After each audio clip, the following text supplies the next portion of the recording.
Good morning. This is Lou Johnson, your host, and you're listening to Forward March Podcast.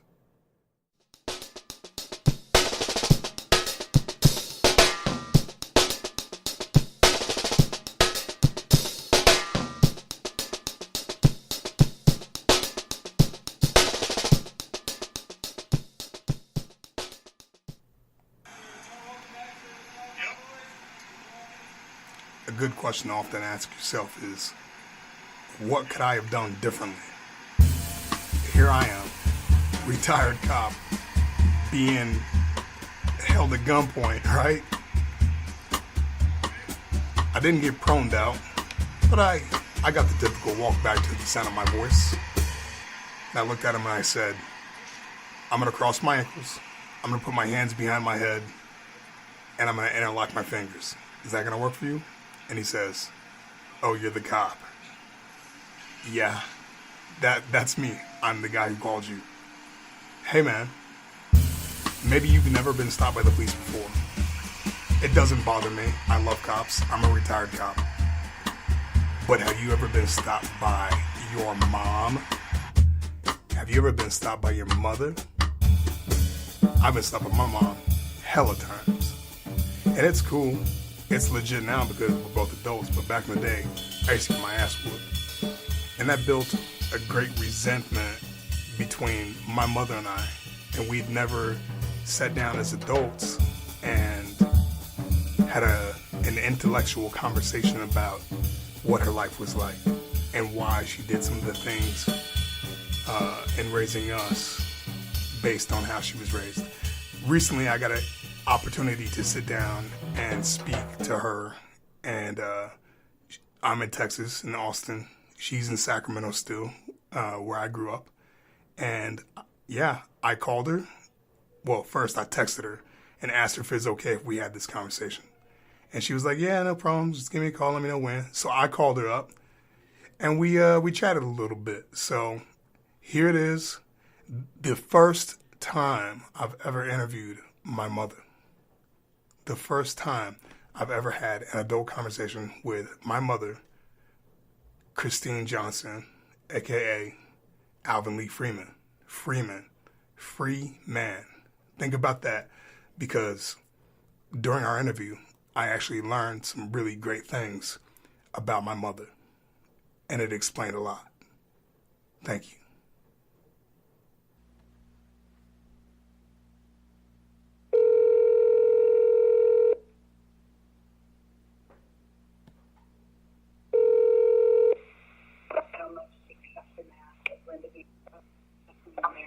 Hello. Mom, what's up? What you doing? I was thinking about going to take a shower. What? Well, I'm trying to get a hold of you so we could talk. I missed you the other day because it was hella late here, 1. And 2, then it just got super loud, so it was a bad time. And I got caught up in homework. Yeah, I got a little shit going on, too. Yeah. So, do you have time, or you want me to call you back another time, or what's up? No, I'll talk. Cool, man. So, like, obviously, you saw those questions that I sent you, right? So I'm not going to deviate from those. But are those all okay to talk about? Well, when I looked at them that day, yeah. Yeah. I don't even remember them anymore right now. It's okay, bro. I have them right here in front of me. Okay. Because, I mean, basically, all I said was, there are some things about you, I mean, that I don't know. I've never asked you of them. And I think that a lot of your life events helped shape and mold the type of person that I've become. And, all the good, all the bad, all of it has helped me be a successful adult. And, I'd like to just talk to you a little bit about it. So then at least I have it. I mean, God forbid I go my entire life, our entire lives, and I never know the answers to these questions, You know what, baby, if you got questions, ask them. I got questions, so please let me begin. First of all, where did you grow up? Oh, basically in Sacramento, but in a couple of different parts. I even touched LA a little bit because I was a runaway because I didn't get along with my grandmother because she was real mean due to the way she was raised. Yeah. I learned that later on in life. She was raised by an ex-slave, so she picked up a lot of them tendencies, and she raised me. She beat my ass for everything. Everything. If I didn't do it right, I got ass whooping. So I used to wouldn't come home because I didn't want to get beat. Because if I was late a couple of minutes, I was going to get beat. So I wouldn't come home. Yeah. And the way she raised me had a lot to do with the way I raised my kids. Because at first I started off like her, and then I realized how I felt, so I kind of mellowed off. Although I did beat ass. Yeah. Because you got to beat some ass. But they always say you spank your kids and make them hate you. They don't hate you, they hate the consequences. Yeah. So our kids, they going to get punished some kind of way, and they going to hate them consequences. So first of all, Ma, I'll say this. I remember, and granted, this was more than 2 decades ago, I remember the last ass whooping I got from you. So that's how, like, the last time I really got my ass beat by you, I can still remember. I can still remember your weapon of choice, and I can still remember the circumstances under which, for the most part, under which it happened. So, I mean, you know, it didn't negatively affect me. You know, it's like I don't spank. I haven't spanked Hallie, you know, but it's like I tell her about the stories of, hey man, I used to get my ass beat for that kind of thing, you know, and it kind of quells the nonsense for a while, you know. Yeah. So, just going back to you said your grandmother was raised by who? Her grandmother, who was an ex-slave. Mm. Wow, what was her name? I don't really know. She told me, these are the stories she told me when I was a kid, but I don't remember her grandmother's name. Oh, okay. I know that she told me stories about being raised by her grandmother, who was an ex-slave. Because one of the stories she told me was how she did something. Her grandmother told her to stay in the house or something, and she snuck out.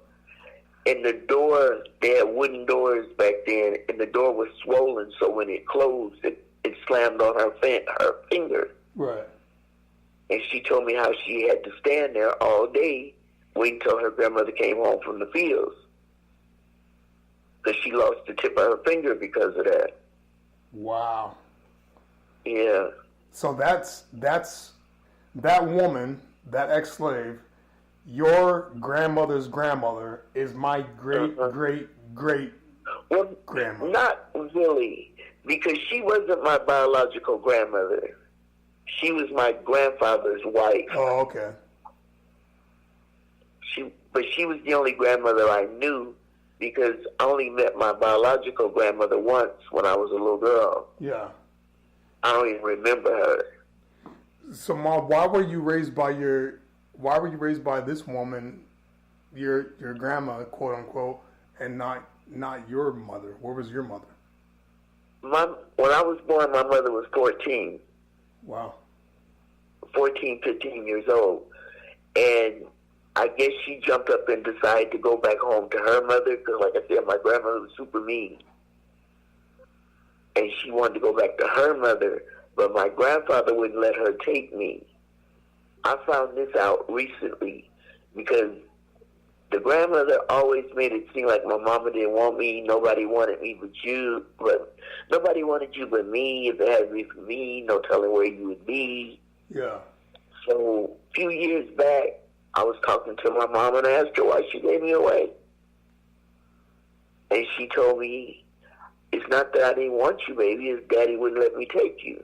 Yeah. But then I got a sister a little less than a year younger than me.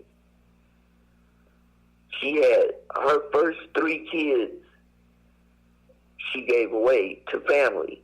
Right. But she was just a kid. And they didn't have welfare programs and stuff back then where single mamas could raise kids. So she left her first 3 kids. The only kids she really kept was the one she had after I met her.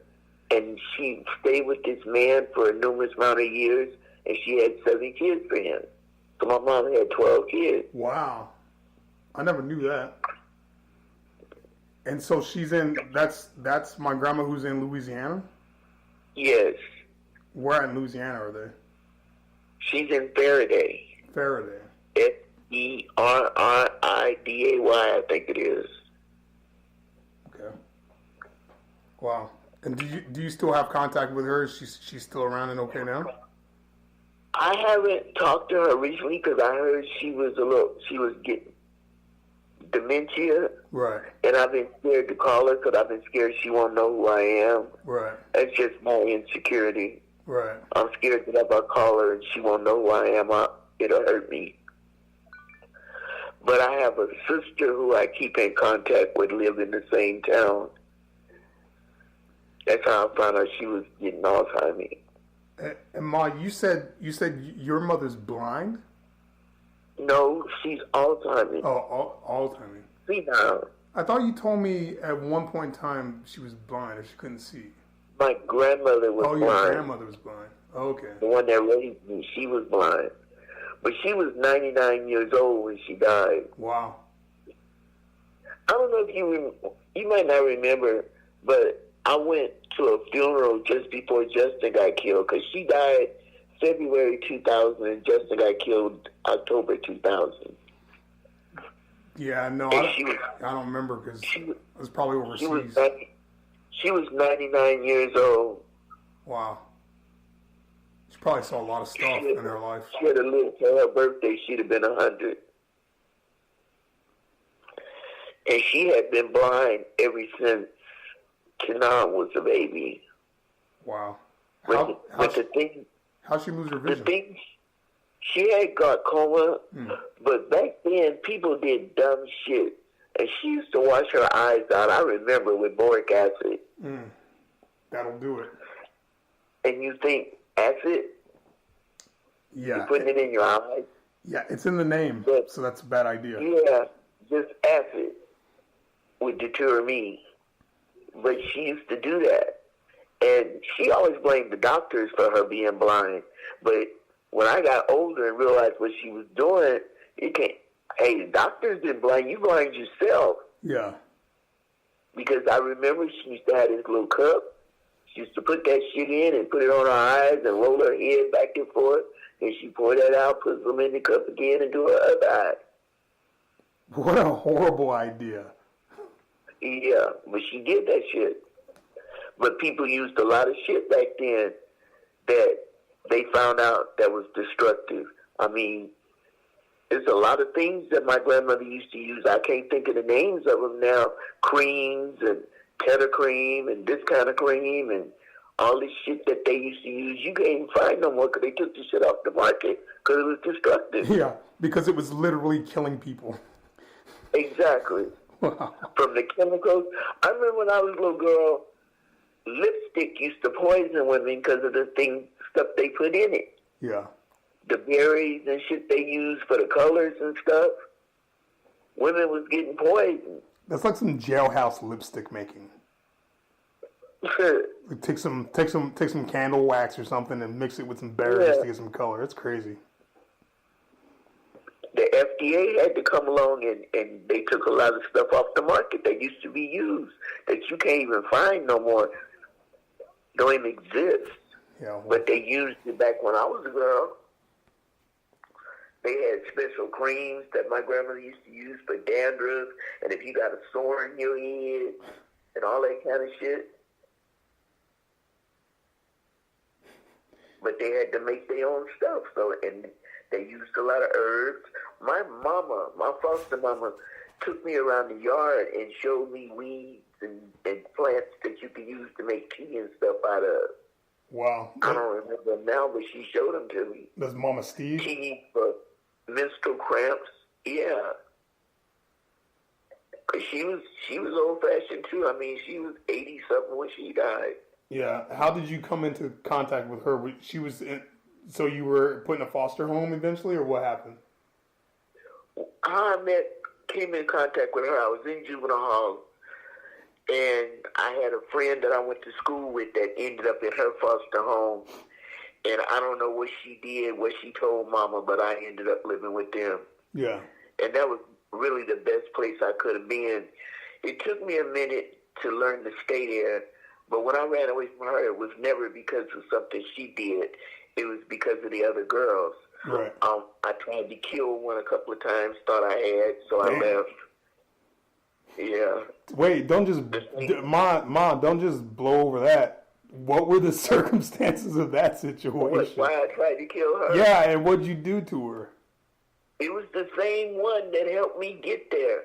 But once she got other girls started coming, she had security issues too because she was an orphan. Right. And she thought that Mama would love us more than her.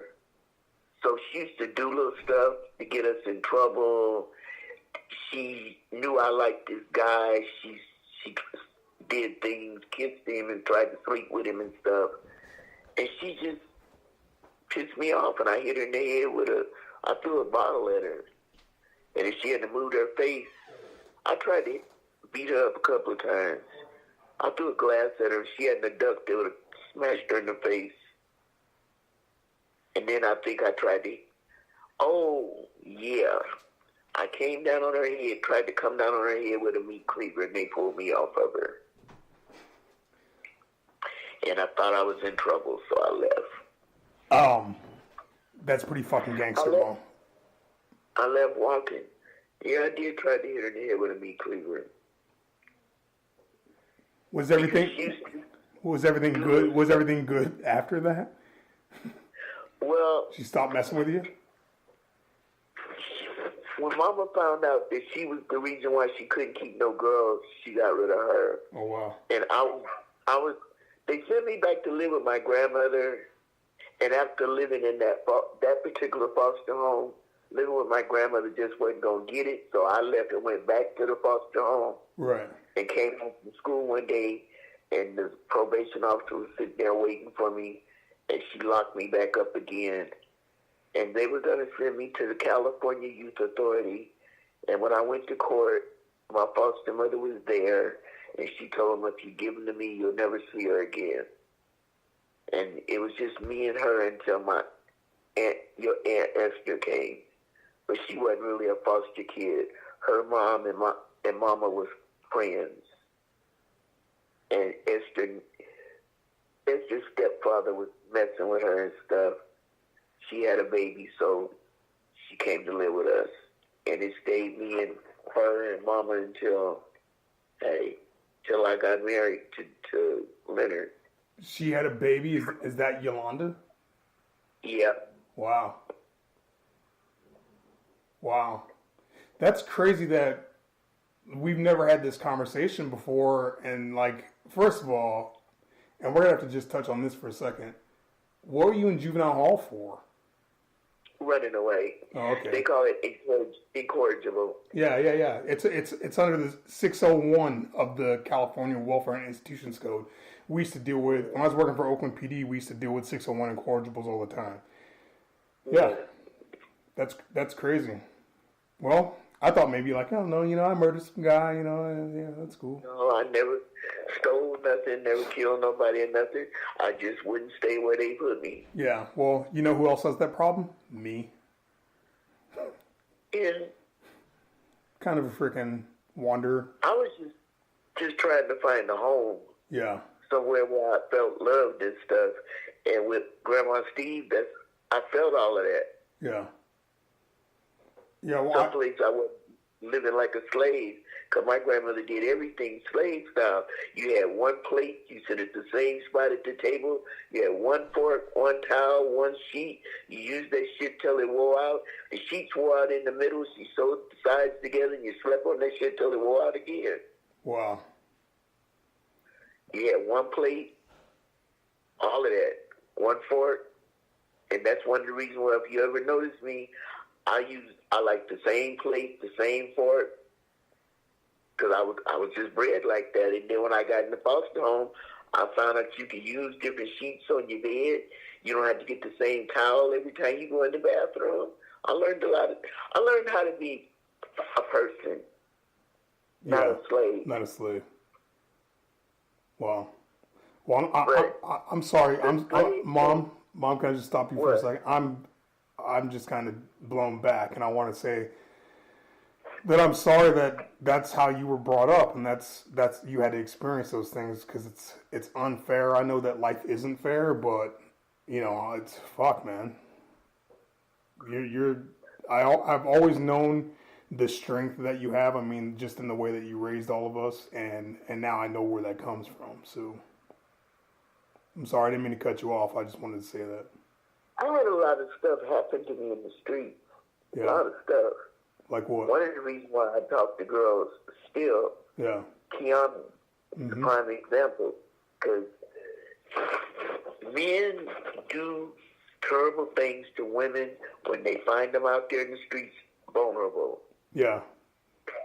And I had a lot of stuff happen to me that they're killing girls when they do it to them now. A lot of things.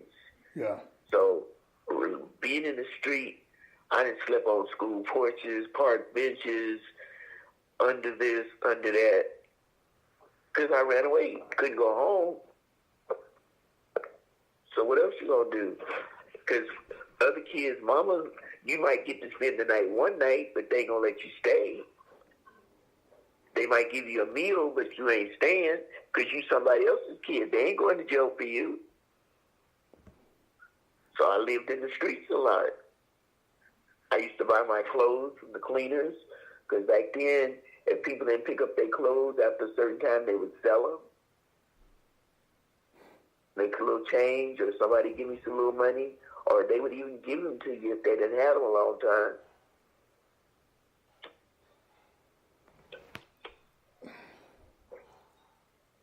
That's just... But I love my kids. I'm a firm believer, if you have babies, you're supposed to take care of them. I don't know nothing else. Yeah. I don't know nothing else. How old were you when... How old were you when... have kids, you don't take care of them. Ma, how old were you when you had Kimberly? Who's the oldest? I was 17 when I graduated from high school. You know what's crazy? Wait, hold on a second. Like, again, I'm learning everything for the first time. I don't know why I was always under the impression that you didn't finish school. No, I finished school. That's fucking nuts. Do you know that I've literally gone, and pardon my language, but I've literally gone my whole entire life thinking that you didn't finish school. And I graduated. Yeah, and absent this conversation, I would have never known. I was pregnant, but I graduated. I was 4 months pregnant. Wow. No excuses for anyone else. And I was blessed because they didn't kick me out because I believe they knew. They just pretended they didn't. Wow. I used to go to sleep in gym. I slept in all my classes. When I couldn't sleep in the classes, I went to the nurse's office. When I couldn't sleep there, I went home. So I think they knew, but I had such a problem in and out of different schools. I went to junior high in 3 schools and never did graduate from junior high. I talked my way into high school. She gave me a semester. If I could do the semester, then I could stay. Wow. I talked, and I went to school under Christine, not Alvin. Yeah. Why? Nobody knew my name was Alvin, but that lady who was the dean of girls back then, because they had the principal. Not the principal, but the one. Yeah, the vice principal. Yeah, they had a vice principal for the boys and a dean of girls back there for the girls. And I talked her into letting me go to school because when I moved in that foster home, everybody was going to Grant. I would have been going to the junior high school, and I didn't want to do that. I wanted to go to school with everybody else. Yeah. So I talked my way in, and I did the work. I got good grades, and she let me stay. And that's how I graduated. Wow. So you went to Grant High? Yes. Man, Ma, you went to our rival high school, some Highlands, you know. So. I know, everybody's rival. That's That's because they're good. Like their sports teams are better than everyone else's, so no one likes them. Haters in the building. Yeah, but that's why I graduated Royal Blue and Gold. Yeah, man. So and they had the baddest drums back then. Back then they used to have track meets and stuff. Yeah. And they'd have parades and stuff, and our drums was the best. I wish you guys could have went to school back when I went to school. It was just so much going on, for kids to do. Now they don't have nothing for kids to do. Schools don't have no money and stuff. We had track meets, we had picnics, we had just all the sewing classes used to put on teas with the cooking class, and just we used to have fashion shows, just do shit. Yeah. Stuff for kids to do.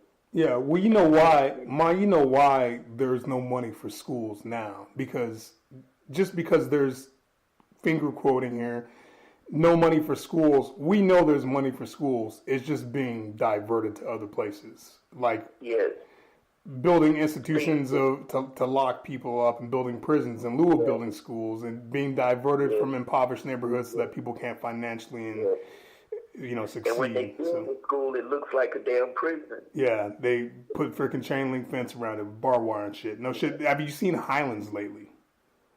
Little bitty windows. I was thinking about that school they built over there on Norwood, that junior high school. They got one out here I thought was a prison. The windows were so tiny. What they call it? Start with a C. I keep calling it Columbine, but it's not Columbine. It's called something else. But it started with a C. Yeah, if you drive by Highlands or Don Julio, it's not even the same anymore. It looks like a correction center. Yep. And you know what's unfortunate about that is that does not help the people who live in the community, because that immediately drives down prices of homes. If someone wants to sell their home, it's like no one wants to buy that. It's an eyesore. It's like I went to look at a house here in South Austin, and it's like beautiful home, brand new, right by McKinney Falls State Park. Backyard opens right up to the state park. But you know what the problem is?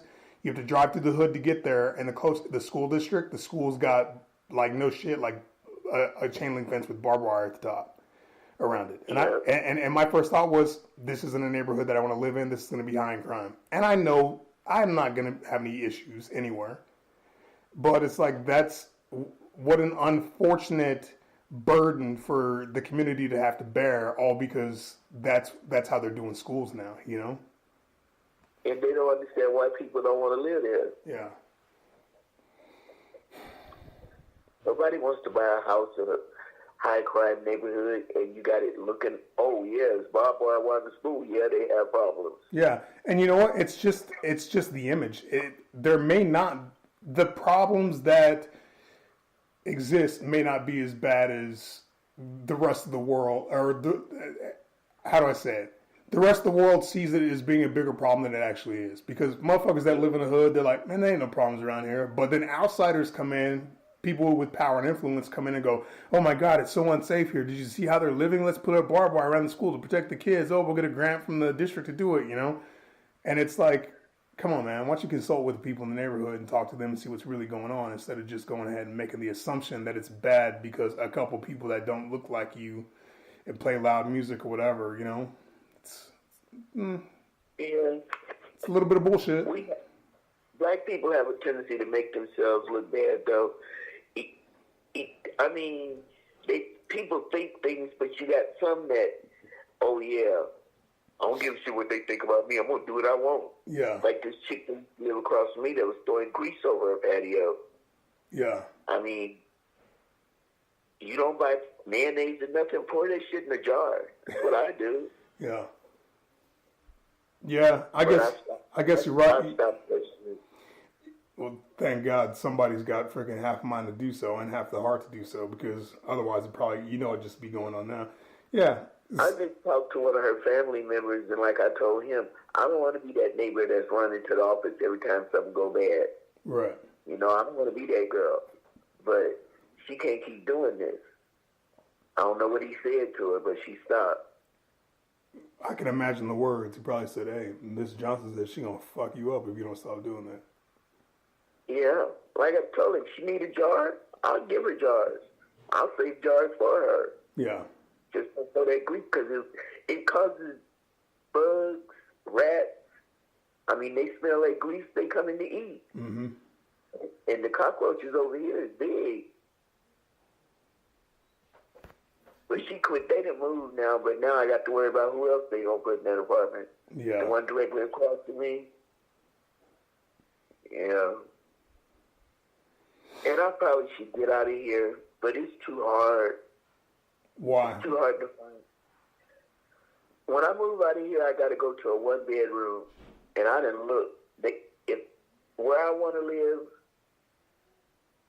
they take everything. They take Section 8 and all that, but I don't want to live there. Right. Like one of them neighborhoods that you don't want to live in. Right. Apartment complex that you ain't going to feel safe in, being in my position. Yeah, well, we don't want that because you know the rule. Somebody mess with my mom, I gotta hurt everybody. So we don't want that. Yeah, well, that's why I stay here. Yeah, well, for your sake and mine, I'm glad.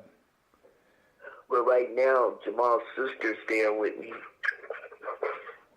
This fuck.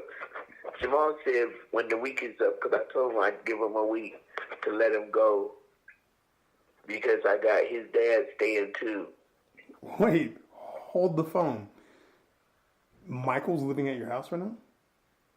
Yes. What the fuck's going on with that? Jamal's sister had a stroke. Yeah, I'm aware. And she can't take care of herself. So I can't take care of her. So he's the one that's taking her to the doctor and all that stuff because she actually lives in Fresno with her mama right now. Right. But all her doctors and stuff are here. Mm. And there was a whole bunch of stuff she had to do this week. Try to get her unemployment, try to get her disability and everything going. And she needed to go to the dentist and to the doctor and all that stuff. Right. So she asked me if she could stay for a week. He the one came at me till she get her disability and stuff, but that could take months. Yeah, that's a no-go. That's going to become a burden on you, and you're going to have to squash that immediately. A week is what you got. Yeah, Jamal told me not to do it. Yeah. And I feel it's his sister and his daddy, and if he say don't do it, I ain't doing it. Yeah. Well, we know Michael's history, so how's about I'd be like, that's a hard pass for me, man. Well, he ain't got nowhere to stay neither. Yeah, well, that's he's a grown-ass man, so that's a problem. Him and his wife just split up, and because he was sleeping on. Jamal brought his little clothes over here yesterday because he was sleeping on his couch. And when I told him, why you bringing them to me? That's your daddy. Yeah. Said he ain't with him. But I never told y'all nothing about y'all's daddies. I let y'all learn it on your own. And that we did. You could have just saved me. Now listen, you could have saved me the trouble. Okay. But if I had told you your daddy's this, your daddy's that, you wouldn't have believed that shit. Ma. You're the one to find it out yourself. And you've been looking at me bad because I told you all bad about your daddy. So I let you find out daddy's on your own. If he be good to you and you like him, more power to you. Well, that didn't fucking turn out how we expected. If he's an asshole and you don't like him, now you know. Well, now I know that, so. Yeah. But your daddy proved himself. He proved himself all the way back when you was a kid. Yeah, I would agree. Out of all 7 of my kids, you were the only one I broke my ass trying to get pregnant because I was trying to hold on to him. But I'm one of them people, once I find out I'm pregnant, I'm pregnant. There's nothing else to be said. Right. I'm in love. I love my baby. And when he found out I was pregnant with you, he treated me like a queen.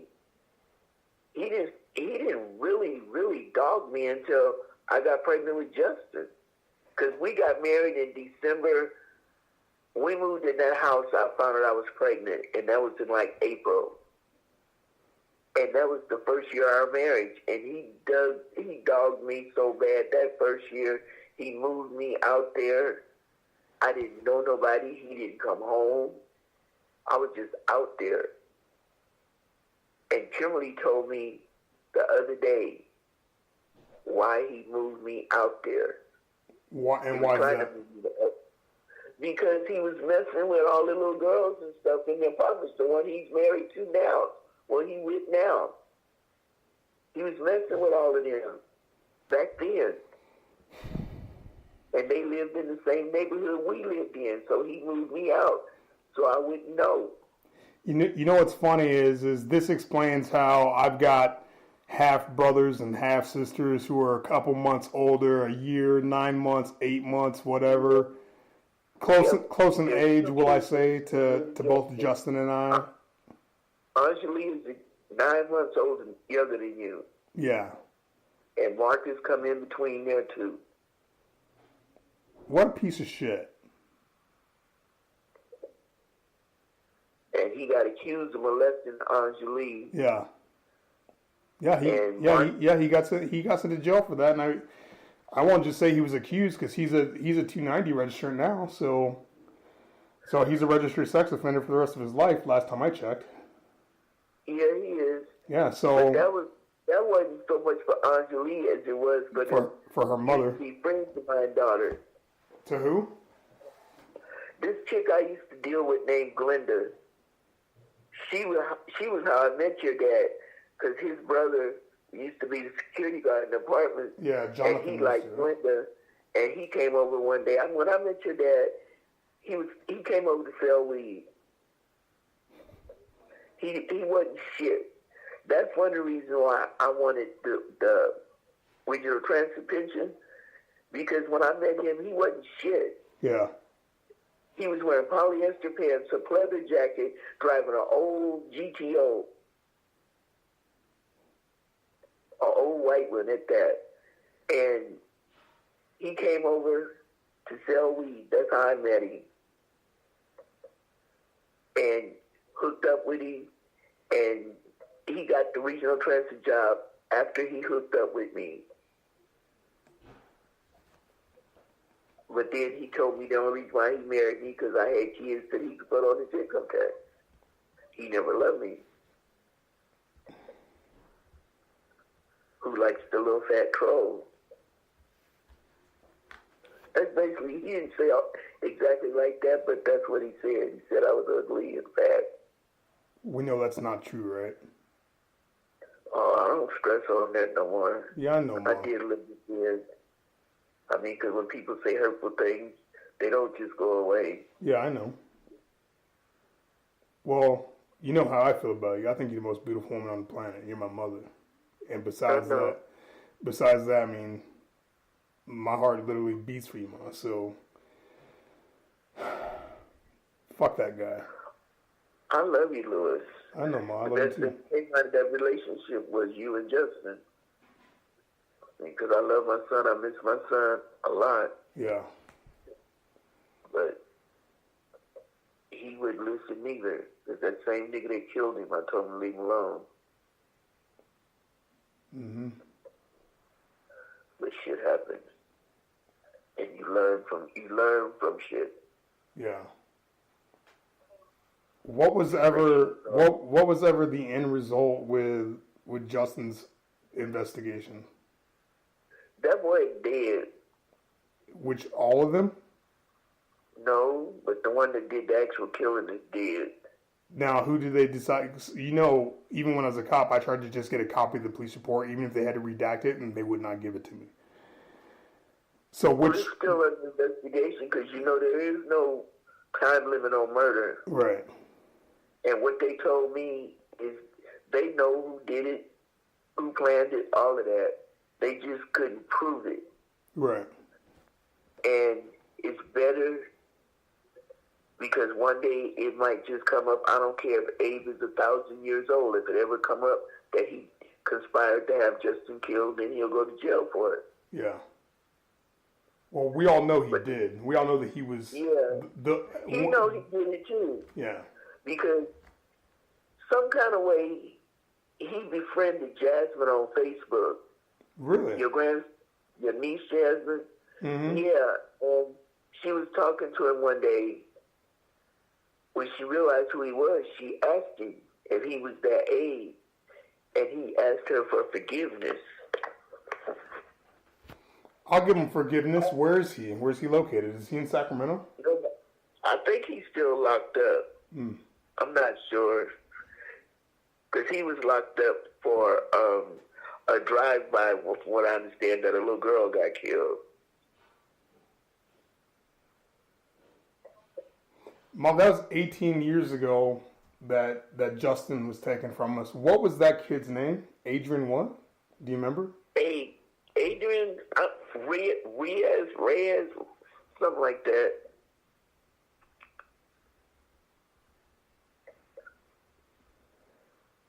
But most of them is all messed out, fucked off. I mean, you do bad shit happens to you. It's just the way of the world. Yeah, I just wish it happened faster. It'll be okay. I know. Because you got to live with what you do. Yeah. You do. You got to live with what you do.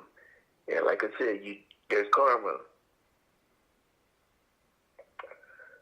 There's karma. Because I heard his mama got AIDS, all of that.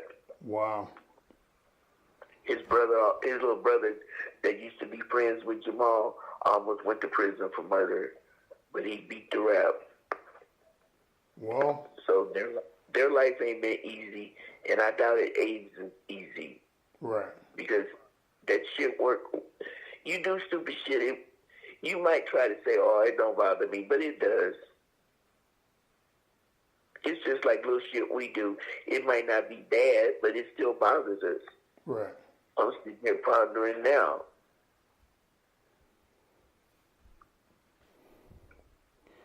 Hey, Ma, so let's change the subject a little bit because I can feel my freaking blood pressure shooting through the roof, wanting to choke the shit out of somebody. But it's okay, baby. Let's talk about happy times.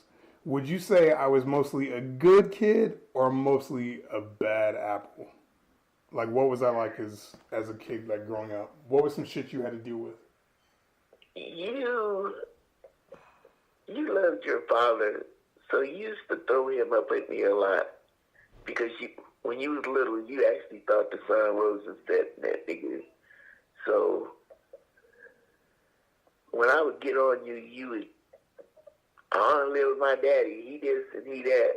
But I mean, when you got a lot of kids, all you want to do is make sure they ain't hungry, got a roof over their head and stuff. But, I mean, basically, you was a good kid.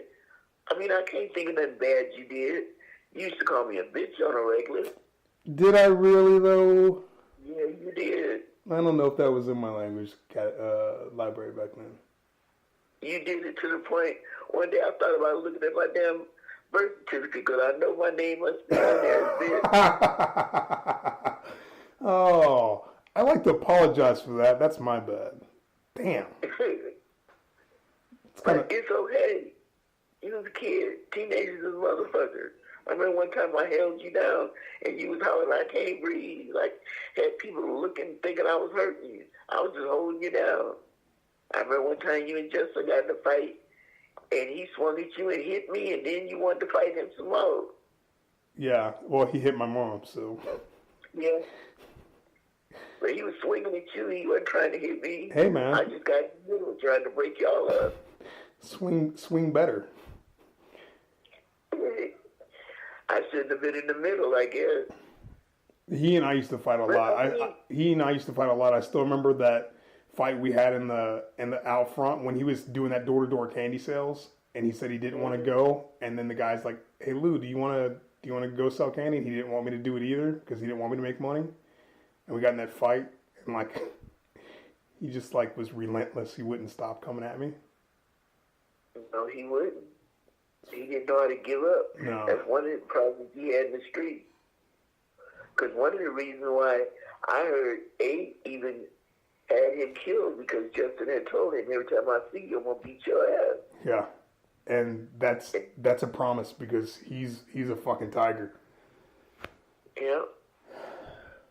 And he did fight with that boy every time he seen him. And kids don't like getting ass beats, especially if they ain't never been whooped by their parents. Yeah. They stand that pain, so nowadays they shoot you. That's just straight up. Yeah. And they always come up black crime, black on black crime matter. But nobody think it matter when a nigga's killing another nigga. No. But you out there marching when the police kill you. Yeah, sorry. You out there marching with time we shouldn't kill each other. Yes, that doesn't fit the social narrative, so it's never done.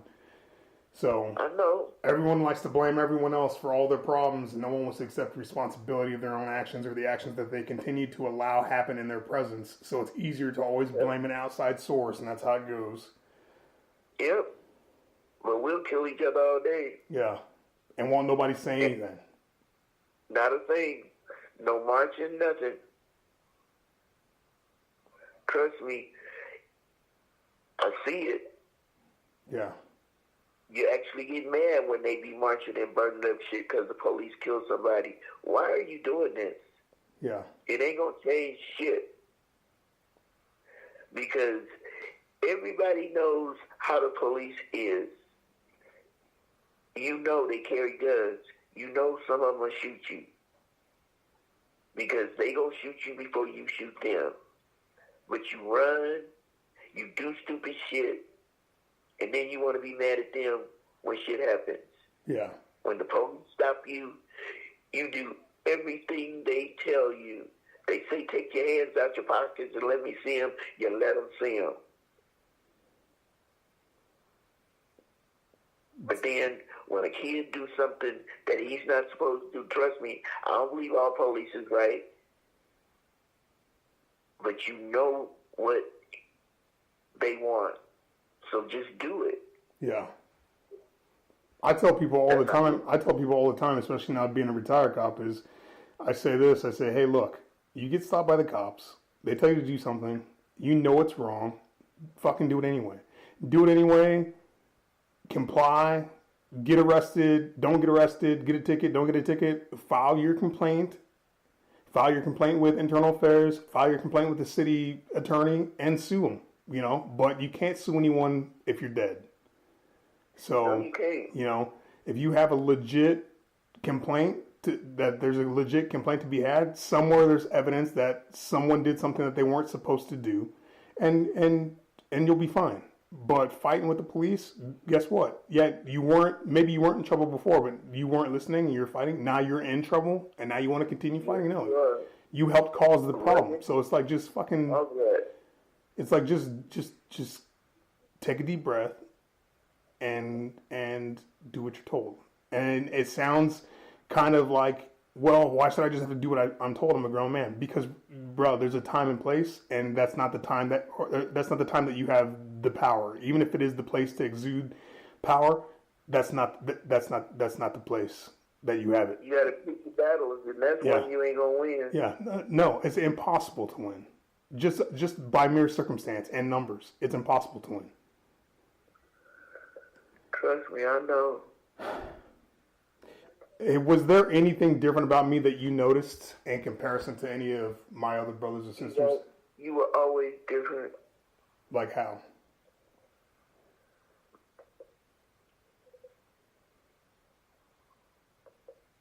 Well, the one thing, everybody else like T-shirts. You always like button-up shirts. Some classic. You just started wearing T-shirts in the last 10 years. That's a fact. I said that is a fact. Yeah, you used to wear them. It was always button-up shirts and stuff. You always hung with white kids. Do you think that was a good thing? Do you think that was a good thing or a bad thing? It was a good thing. Yeah. Why do you think that? Because you get further with white kids than you do with black kids. What do you mean? Black kids how do I put it? They do different things. White kids get in trouble too, but there's more benefits running with white kids. I just put it like that. I think that on like a micro level, like hanging around, having friends that were more like ethnically running around with a more ethnically diverse group of kids probably exposed me to more things and made me ask myself more questions about what it was I wanted to do and who it was I wanted to be. And I think it just kind of broadened my worldview, you know, because you know me, I was always trying to stay or be at somebody else's house for something, you know, just because I was that kid. And black kids, the most they gonna do is try to rap, dance. They ain't trying to see the bigger picture. Yeah. Because in their households, ain't nobody trying to see the bigger picture. You understand what I'm saying? Yeah, I understand. Yeah, we smoked weed and stuff. I smoked weed around my kids and stuff, but I can't word it. It's just different. And I've seen the difference. It wasn't a problem with me because I knew there was a bigger picture there. And I knew you could get more there. Because when I was a kid, hanging around white kids, I seen a difference. Right. So it never bothered me. But that was where you were different from Tashana and Justin and them. Do you think that probably played a great, I mean, it's kind of a rhetorical question at this point, but do you kind of believe that might have played a greater part in me becoming who I am and pursuing the route that I pursued with the military and things like that? Because none of my other kids wanted to go to the military.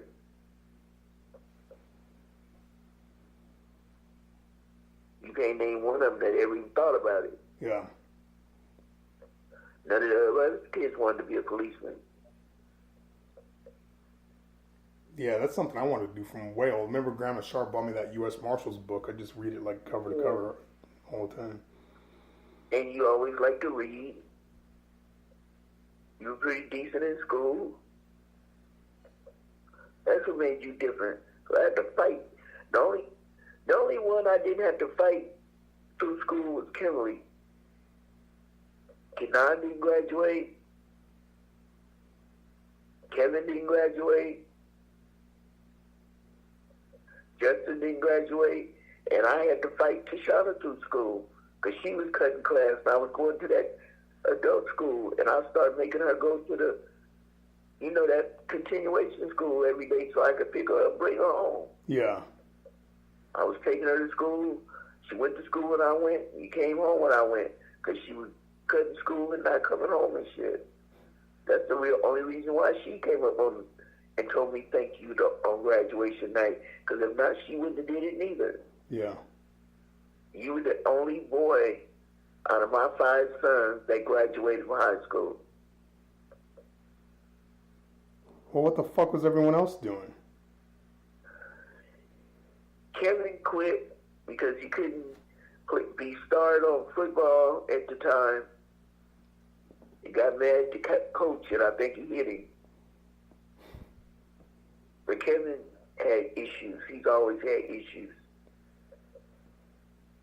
that I really didn't know he had. Then I knew he was bad. I knew people had told me he had that hypertension stuff, but he needed medication. He's taking it now, and he's better. Kenan claimed he quit because he had to work to take care of me when I was pregnant with Jamal. Right. I didn't ask him to quit school. He did get that job. Yeah, at the gas station, at Unicam. Right. And he claimed that was why he didn't finish school. And Justin, you remember how I fought with him to go to school? Yeah, he was never in school. So you were the only boy, and Kimberly graduated, and Kimberly's downfall was Wesley. Yeah. That was her downfall. Yeah, because he's a pretty magnificent piece of shit himself. Yeah. he's a cancer. But he's the one that got her he turned her out on that shit. Yeah. So, and that fucked up her world. Because she was supposed to have been another Tishana as far as jobs and shit. Mm-hmm.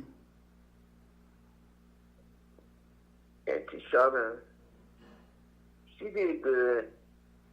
And I kept Kiana until she graduated from that school so she wouldn't. And she's good. Her biggest problem is dudes. She just have to learn to start chasing doctors and leave that riff-raff on the streets alone.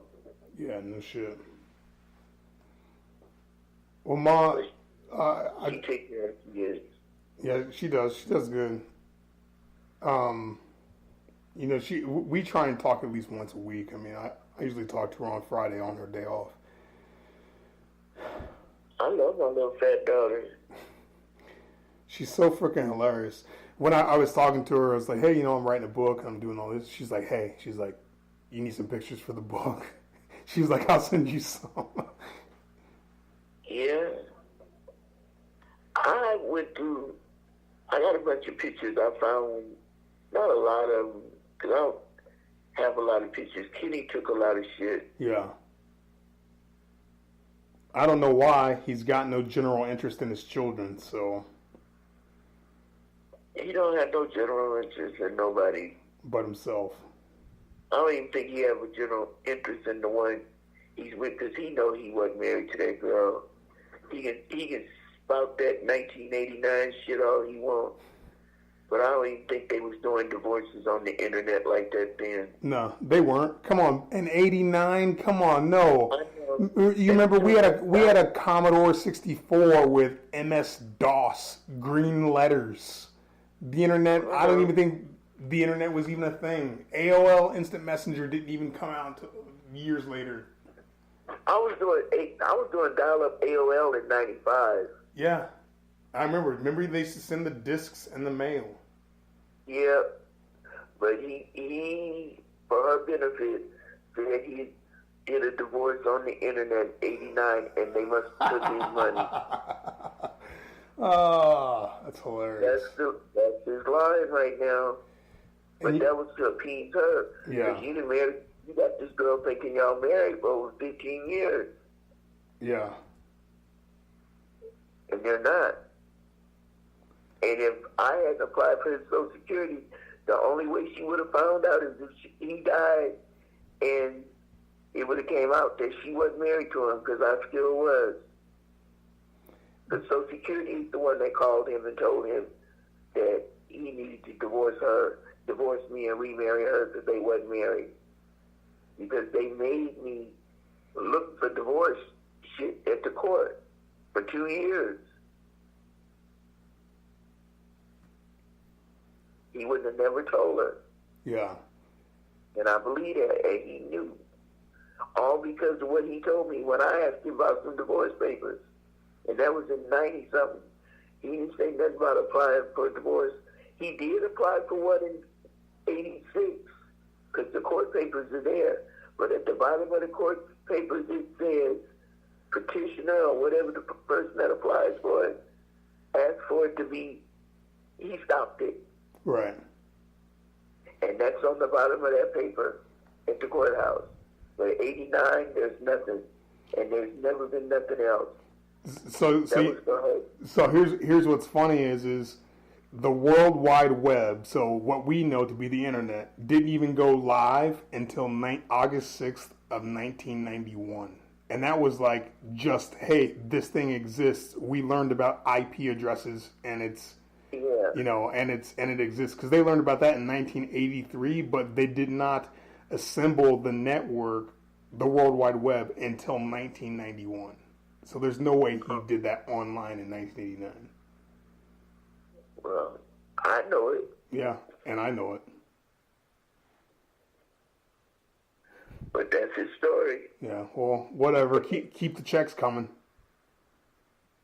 Yeah, that's all that really matters. Have you had any other issues with him? Oh, no. Once I told him that I was advised not to sign nothing, He said okay, and I ain't heard from him. Did you tell him he could call me if he's got a problem?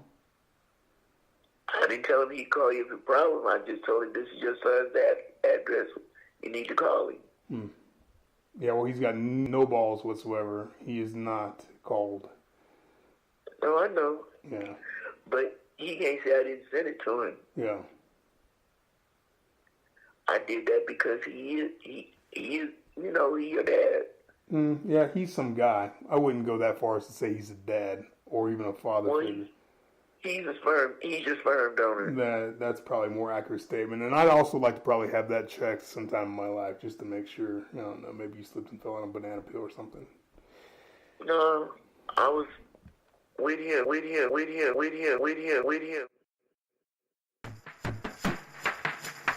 Well, there you go. I'm guessing society didn't see that coming. I sure did. Look, our environment will offer all the chances to fail.